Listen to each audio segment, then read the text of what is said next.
다 힘을 내는 도다 라는 말씀을 통하여 잠시 은혜를 받기를 원합니다. 오늘 본문의 말씀에 보면 요엘 선지자가 바로 장차 이스라엘에 되어질 일들에 대해서 예언을 하는 말씀이라고 할 수가 있습니다. 이스라엘 백성들은 저들이 범죄로 말미암아 땅이 혼돈하여지고 땅이 황폐하여졌습니다. 그 땅에 하나님의 저주를 받아서 이렇게 되어졌다라고 소개를 하고 있습니다. 그런데 여기에 희망이 생겼습니다. 어떤 희망이 생겼느냐? 그 땅에 비가 내리겠다. 비를 주겠다. 하나님이 그렇게 말씀을 하십니다. 그래서 하나님이 하시는 말씀이 그 땅을 그냥 외면한 것이 아니라 하나님이 그 땅을 권고하시겠다라고 말씀을 하시면서 하나님의 큰 일을 시행하겠다고 말씀을 하고 있습니다. 대간절 하나님의 큰 일이 무슨 일이기에 하나님이 큰 일을 시행하겠다고 했느냐? 이 큰 일은 최종적으로 하나님께서 죄를 대속해 주시기 위해서 예수 그리스도를 이 땅에 보내주시겠다 말이에요. 그래서 예수님을 통해서 십자가에 달려 돌아가시도록 하겠다 이 말이에요.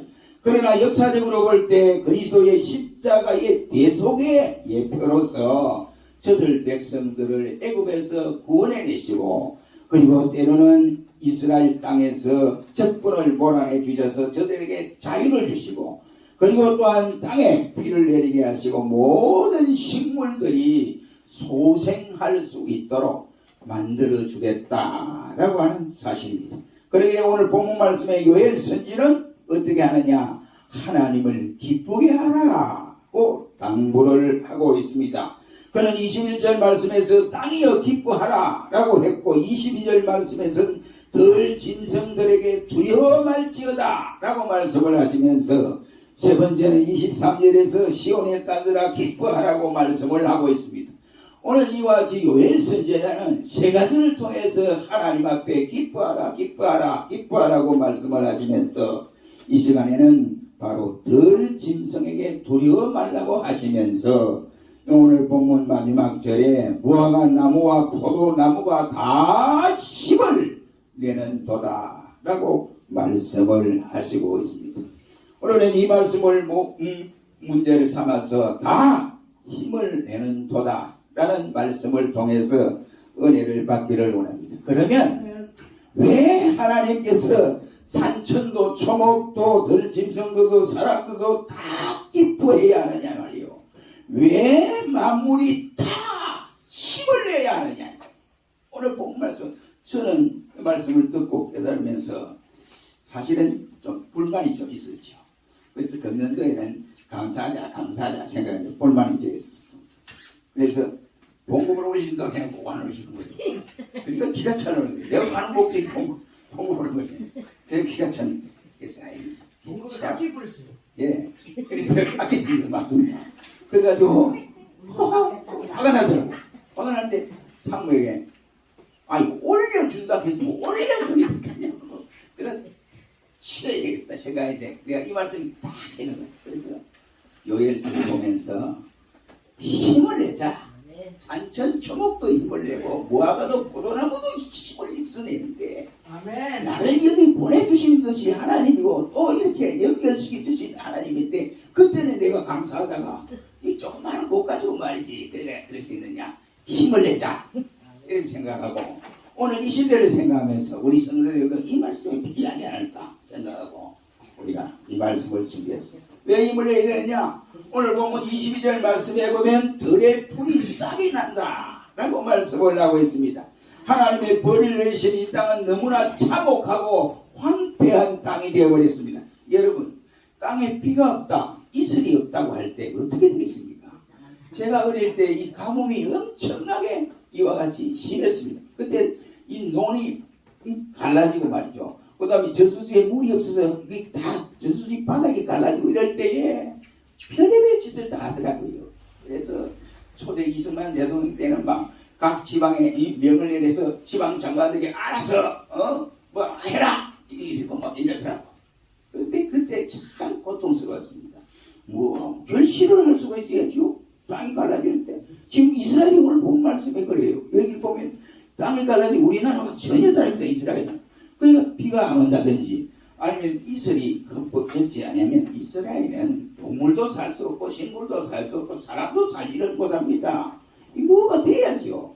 그런데 하나님이 이슬과 비를 내리지 않으니 산천 초목들이 목이 타서 죽어갑니다. 쓰러져 가고 있습니다. 그나마 조금 식물들 남은 식물이 또 갑자기 메뚜기 떼가 와서 갈라버립니다. 그리고 팥종이가 와서 갉아먹고 노시 가서 갉아먹고 황충떼가 몰려와서 뿌리까지 싹 다 갉아먹어요. 그니 먹을 것이 이제 더 이상 뭐 식물, 동물 뭐 될 게 없어요. 사람까지도 먹을 것이 없습니다. 그런데 설상가상으로 적군들이 쳐들어와서 이스라엘 땅을 완전히 짓밟아버리고 황폐하게 만들어 버렸습니다. 이럴 때니까 땅도 신음을 하게 되고 모든 들짐승이나 산천 초목들이나 인간들까지도 다 신음하는 이러한 상황에 접어들게 되어졌습니다. 이러한 땅에 들의 풀들이 싹이 난다. 정말로 기뻐하고 기뻐할 일이 아닙니다. 정말로 기뻐할 일이에요. 그러니까 벌써부터 이런 기쁨이라고 말을 할 수 있습니다. 짐승들이 먹을 것이 없어도 허걱거리고 쓰러지는 상황 가운데서 짐승들아 두려워 말라고 하시면서 이제 풀이 나게 한다. 새싹이 돋게 한다. 라고 말씀합니다. 그러니 저들에게 소망이 싹트게 되었습니다. 싹이 돋아난다고 하는 것은 생명의 소생을 가리키는 말이요.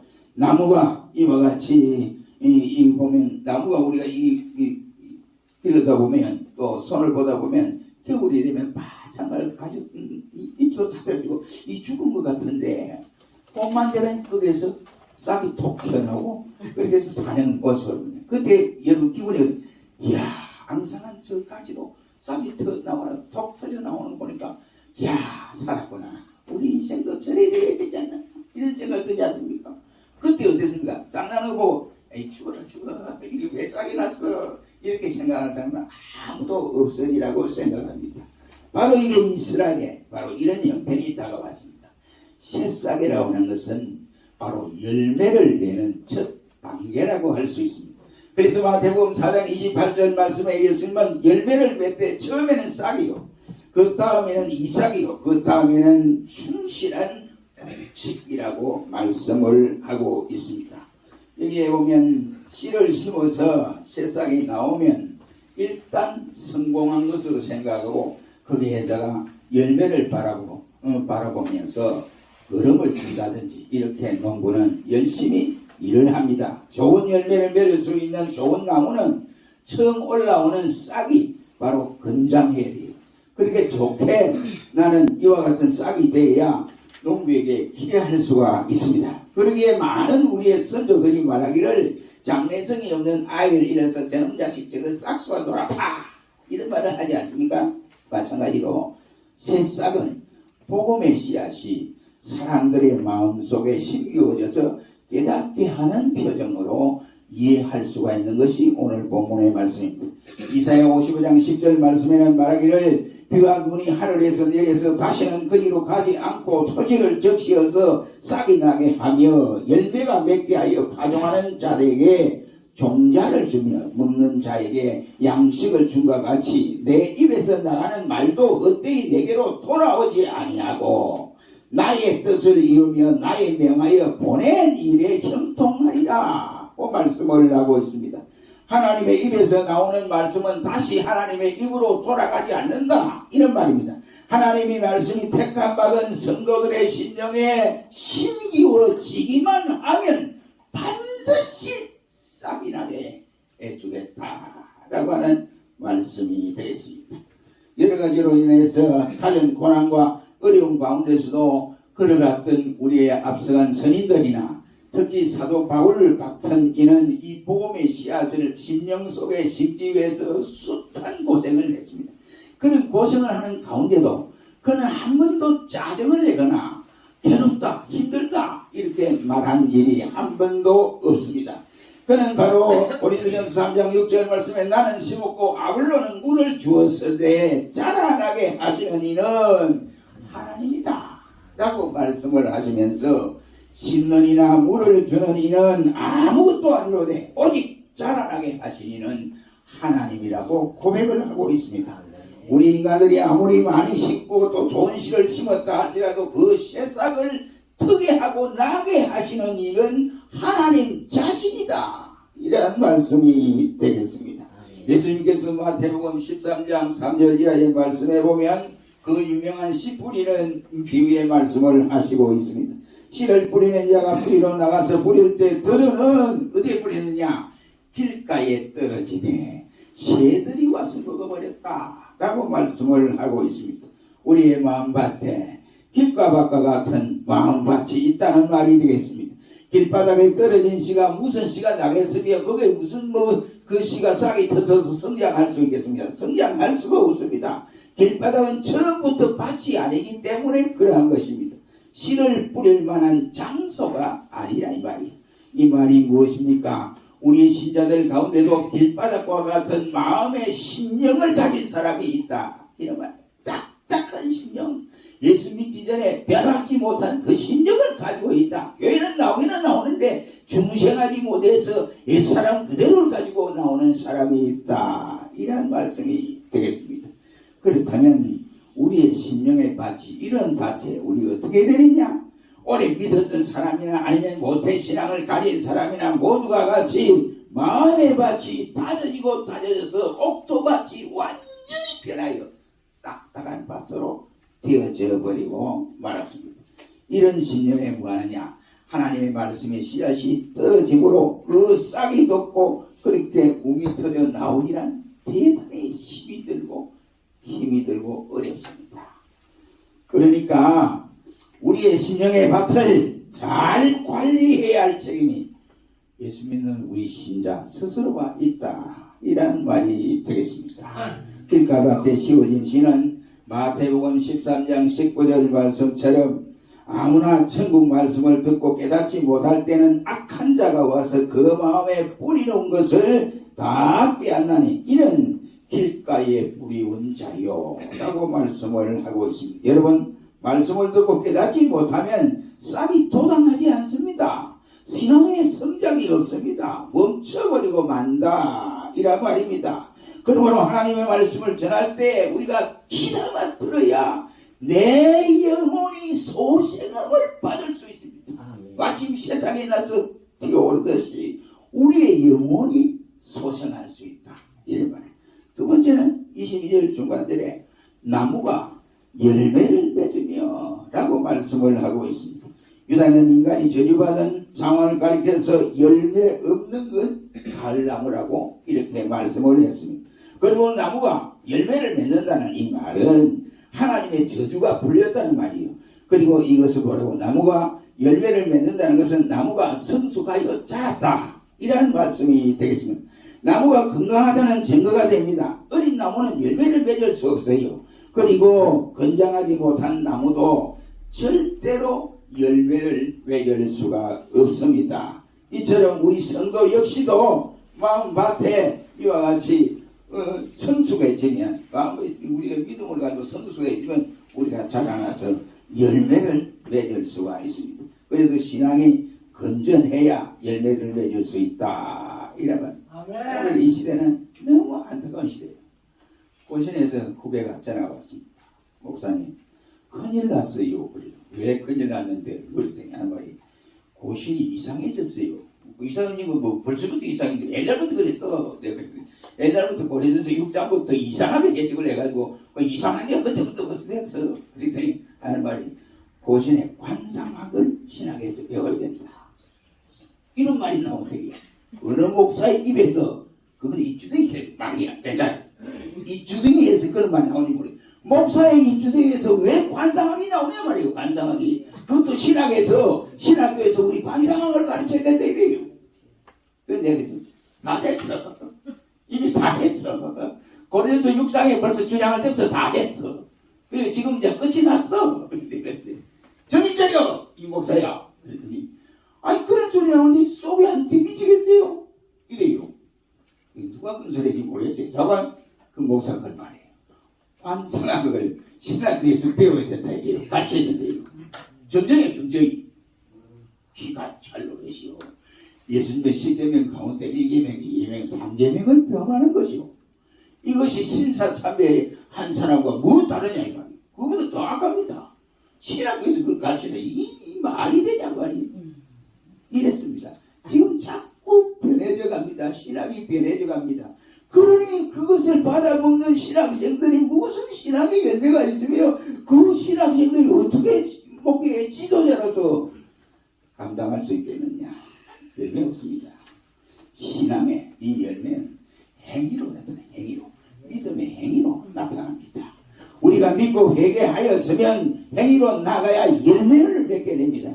그러기에 마태복음 3장 8절 말씀에는 말하기를 회개 때에 합당한 열매를 맺고 속으로 아브라함이 우리 조상이라 하지 말아라. 그러니까 우리가 외식하느냐요. 그러니 이 돌들로 아브라함의 자손이 되게 하리라. 고 예수님이 말씀을 하고 있습니다.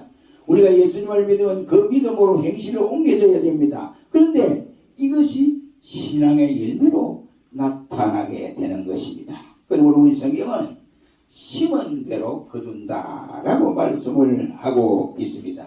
이 말씀은 씨앗을 심은 대로 열매를 거둔다는 말입니다. 그래서 야고보서 2장 22절 말씀에는 너희는 도를 행하는 자가 되고 듣기만 하여 자신을 속이는 자가 되지 말라라고 말씀을 하고 있습니다. 싹이 돋아났다가 시들어 버린다든지 아니면은 꽃만 피고 나서 떨어져 버리고 열매를 맺지 못한다고 한다면은 아마 그 농부에게 더욱 괴로운 일이 아닐까 생각합니다. 뿐만 아니라 입만 무성한 열매가 되어졌다면, 입만 무성하고 열매가 하나도 없다고 한다면 그 농부에게 소망이 없습니다. 희망이 없다. 이런 말이에요. 그래서 마가복음 11장 12절 14절 말씀에 예수님이 시장하셔서 베다니에서 나왔을 때에 무화과나무 보니까 잎이 무성하니 좋아요. 그래서 열매가 있는가 싶어서 가까이 보니까 열매가 하나도 없어요.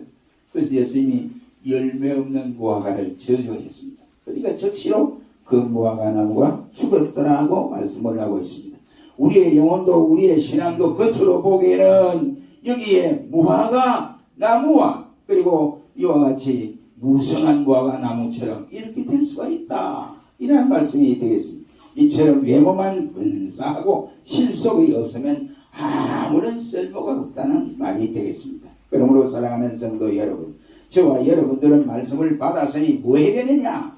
열매를 맺혀 나가야 된다. 이란 말이에요. 그래서 레위기 26장 3절로 4절에는 너희가 나의 규례와 계명을 행하면 내가 너희 비를 그 시후에 주리니 땅은 그 산물을 내고 수목은 열매를 맺을지니라고 말씀을 하고 있습니다. 이는 곧 우리는 하나님의 말씀과 하나님의 법도를 지키기만 하면 그 열매 맺게 하시는 이는 하나님 자신이다. 이 말입니다. 그리고 나무의 열매를 맺으려면 그 나무가 어디에 되느냐, 어디에 붙어 있느냐, 공중에 떠 있어야 되냐, 그렇지 않고 둥치에 붙어 있어야 된다고 주님은 말씀을 하고 있습니다. 이처럼 성도들의 믿음의 열매도 똑같은 원리라고 생각합니다. 우리 어디에 붙어야 되느냐? 예수쟁이는 예수님에게 붙어야 돼요. 어디 붙어야 돼요? 예수쟁이가 저희 정치부들에게 살고 살아가는 그것도 안 돼요. 예수쟁이는 예수님에게 붙어야 살 일입니다. 환장을 하시오. 그러니까 예수쟁이가 예수께 붙어야 돼. 예수께 하고 어디에 붙어요? 돈에 붙고 권세에 붙고 명예에 붙고 야단 덥석거립니다. 이탈한 거예요. 그래서 예수님이 안타까워서 요한복음 15장 5절 이하의 말씀에서 주님은 나는 포도나무요 너희는 가지니 저가 내 안에 내가 저 안에 있으면 이 과실을 많이 맺나니 나를 떠나서는 어떻게 된다고요? 열매 맺어요 없어요? 없어요. 열매를 맺을 수 없어요. 그래서 주님이 내게 붙어라 내게 붙어라. 누구에게? 불신자에게 내게 붙어라. 예수님이 내게 붙어라. 그래야 너희가 열매 맺을 수 있다 라고 말씀을 하시고 있습니다. 포도나무 가지가 포도 열매를 맺기 위해서는 포도 둥치에 붙어야 하는 것이 최선의 방법이라고 할 수가 있습니다. 이와 같이 우리 성도들도 신앙의 열매를 맺기 위해서는 세상 끝날까지 예수님께 꽉 붙어 있어야 한다. 이라면 다만 말라 죽을 뿐 예수님 곁을 떠나버리면 말라 죽습니다. 결과는 기대할 수가 없습니다. 그러면 우리가 그리스도 안에서 붙어있는 방법이 뭐냐 이 말이에요. 그것이 바로 예수 그리스도의 말씀에 순종하는 길입니다. 요한복음 15장 7절 말씀에 너희가 내 안에 거하고 내 말이 너희 안에 거하면 너희가 무엇이든지 원하는 대로 구하라. 그리하면 다 이루리라고 말씀을 했습니다. 이는 곧 예수 그리스도의 말씀이 내 귀를 통하여 들어오고 그 들어온 말씀이 내 가슴에 쌓여지고 또 내 안에서 그 말씀이 생동할 수 있도록 그 말씀을 가슴에 안고 살아가야 돼요. 받자마자 어디 오른쪽으로 듣고 왼쪽으로 버리고 그건 안 돼요. 신앙이 자랄 수 없습니다. 열매도 맺을 수 없습니다. 그렇다면 마음의 열매, 말씀의 열매는 예수님께 붙어서 그 말씀 그대로 잘 받아들이고 가슴에 새기고 그대로 실천하면 열매는 자동적으로 맺게 되어 있습니다. 믿음의 열매를 금년에 많이 맺히기를 주의 이름으로 축원합니다. 마지막으로 3절에 22절 하반절에 말하기를 무화과 나무와 포도나무가 다 힘을 내는 도다 라고 했습니다. 하나님께서 그 땅의 모든 식물들을 돌아보시고 마음이 뜨거워졌습니다. 그래서 하나님은 초자연적인 권능을 통해서 비를 내리시고 모든 병충에서 보호해 주셨습니다. 그렇다면 나무가 열매를 맺고자 한다면 가만히 있어도 되겠습니까? 안 된다 이 말이에요. 그 이유는 우리가 잘 아는 대로 90세의 늙은 할머니가 아이를 낳았다 이 말이에요. 그 뭐냐? 아이를 낳게 하신 이는 90세의 아이를 낳게 하는 이는 아무나 아니에요. 누구냐? 하나님 자신이다 이 말이에요. 산의 아이를 전혀 알지 못했던 동정녀 마리아가 아기 예수를 수태하게 하는 능력이 마리아에게 있은 것이 아니고 하나님 자신에게 있었습니다. 또 이러한 마른 살건 나무의 지팡이가 우미 돋고 순이 나고 꽃이 피고 열매가 맺게 하신 이는 하나님 자신인데 하나님이 이 무화과 나무에 또 하나님 포도나무에 열매 맺히는 이것은 뭐 아주 쉬운 주목이가 아니겠어요? 이 하나님이 그렇게 열매 맺게 하십니다. 그런데 여기 주목할 것은 무화과 나무와 포도나무가 다 힘을 내는 도다라고 했습니다. 무화과와 포도나무가 가만히 있어도 열매를 맺게 될 터인데 왜 함께 힘을 내느냐 말이에요. 세상이 포릇포릇 돋아나고 여러 가지 이제 소생하는 이런 상황에서 이런데 가만히 있어도 지들 살기인데 말이죠. 왜 힘을 내는 도다 했느냐. 하나님께서 내려주신 이른 비와 늦은 비를 저들이 맞고 그날 이와 같이 가만히 있는 것이 아니라 다 함께 힘을 내자. 우리가 싹을 덮고 그 다음에 우리가 열매를 맺기 위해서 온갖 힘을 다 기울이자 이런 말씀입니다. 이는 뭐 세상에서 아무런 감각도 없고 의식도 없고 움직일 수도 없는 다시 말해서 지정의가 없는 나무들도 은혜를 입어놓으니까 저들이 서로 살려고 힘을 내자 이러한 판국에 예수 그리스도를 나의 구주로 고백하고 살아가는 신자들이 어려운 상황에서 힘을 내지 않으면 되겠느냐 이 말이에요.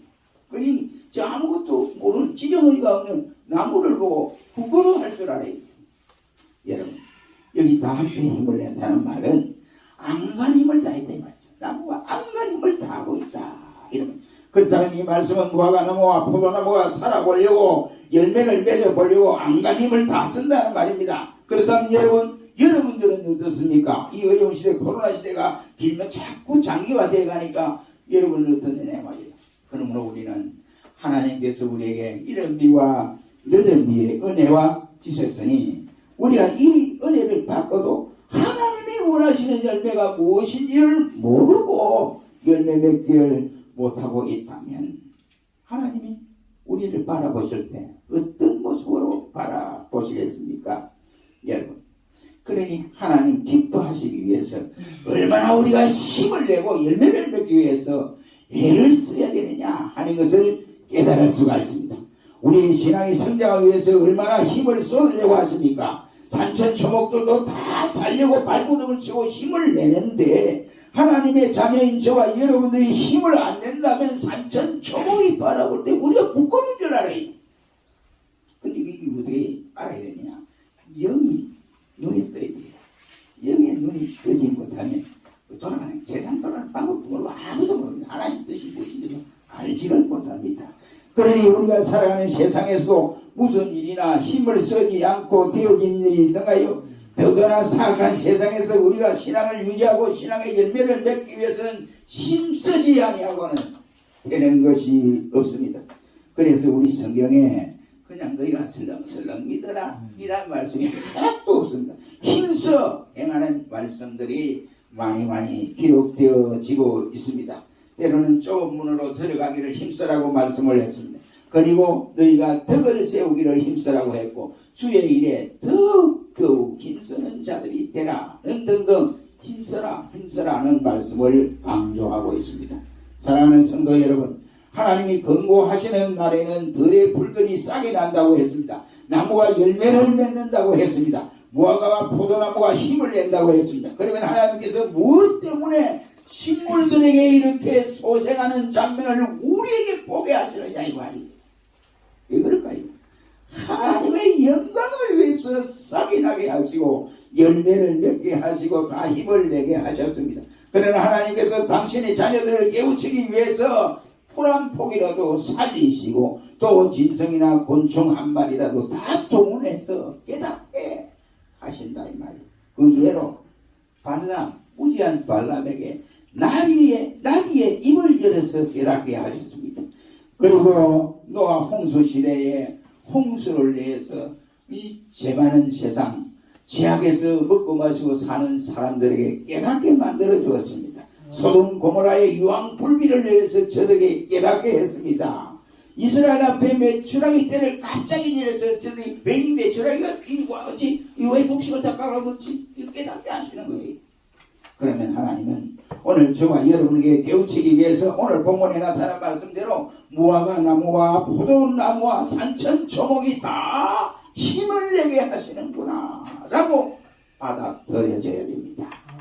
그들의 식물들에게는 구원이 있습니까? 그렇다고 해서 본래 소망이 있습니까? 그럼 무슨 의식이나 지각이 있느냐? 그것도 아닙니다. 그런데도 살아보려고 힘을 다낸다 라고 말씀을 하고 있습니다. 그들이 열매를 충실히 맺어보려고 모든 힘을 다하고 있습니다. 그렇다면 여러분, 예수님의 은혜를 입은 우리가 어떻게 해야 됩니까? 힘을 내야 되지 않겠습니까? 코로나 어렵다. 아이고 이 코로나 때문에 아무것도 못해. 이래 되겠어요? 안 된다 이 말이죠. 택함받은 성도가 저 식물보다 못한 데서야 되겠느냐 이런 말. 우리는 이제 힘을 내야 할 시대라고 생각을 합니다. 그러니 기도에도 힘을 내고 헌신에도 힘을 내고 충성에도 예물에도 주의 영광을 위해서도 힘을 내고 전도에도 힘을 내고 충성에도 힘을 내고 예배 참석에도 힘을 내고 봉사에도 힘을 내어서 우리 모두가 힘을 내는 종들이 되기를 주의 이름으로 축원합니다. 자, 이러시나